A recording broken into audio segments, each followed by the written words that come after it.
Rasul. Airbag tizimini o'zmayapsan? Yo'q. Ha? Yo'q. Nima o'zyapsan? O'zganim yo'q. O'zganing yo'q. Просто подушка yo'q-da, men podushkani qo'ysam o'chadi. Qani kruzga o'ch chiqqansiz men qani? Bunisi, ha? Nima ko'pchilik mana shu airbagnikini o'zi. Payka qilishdan erinsa kerak. Ha? Payka qilishdan erinsa kerak. Shundan o'g'ri. Qayga qilishdan erinib, airbag simidan O'chirib yuboradi.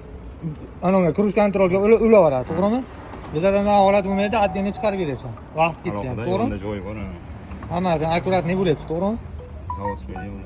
Bo'ldi. U motordagini hayot hozir stena qilyapsan? Stena qabullingmi bu? Qabullingmi bu? Stena qilishdan maqsad nima? O'zini motoridagi programmasini o'zgarib ketmagan holatda boshqalarga shunday aktivatsiya qilinganini yozib yubormaymizda, o'zini programmasini stena qilib olib, o'sha motordagi programmasiga aktivatsiya qilib beramiz, cruise control bilan multimediasini. Dialing to'g'ri. Hech qanday o'zgarish bo'lmaydi, yurishida o'zgarib qolish degan narsa bo'lmaydi.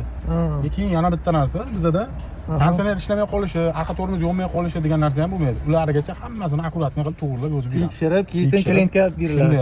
Klient bilan обязательно haydab ko'rib, ko'rsatib, tekshirib, qanday ishlatishlarigacha o'rgatib tekshirib topshiramiz mashina. Endi qarasang, savol.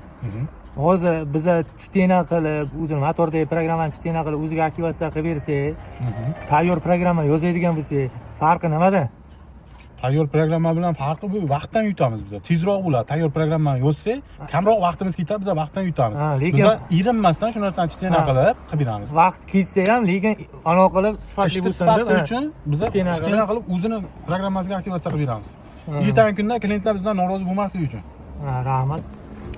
Xullas akalar, bildilaring, oz bo'lsa-da ma'lumot o'rnida aytib o'tib ketyapman. Bunaqa muammolar juda ham ko'p, kilo o'rgandan men sizlarga qisqa va lo'nda qilib aytyapman.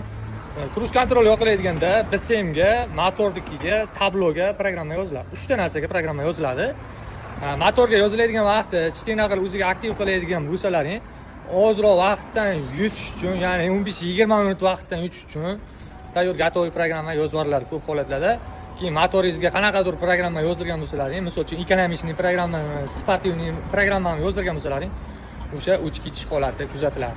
Shuna muammolar bo'lmasligi uchun vaqtimiz ozroq ko'proq ketsa ham, qo'shimcha ish bo'lib qolgan taqdirda ham, muhimi sifat bo'lsin degan maqsadda hammasini ideal qilib beramiz. Shu xizmatlar bo'yicha o'zimizga kelaverasizlar akalar. Charchamanglar.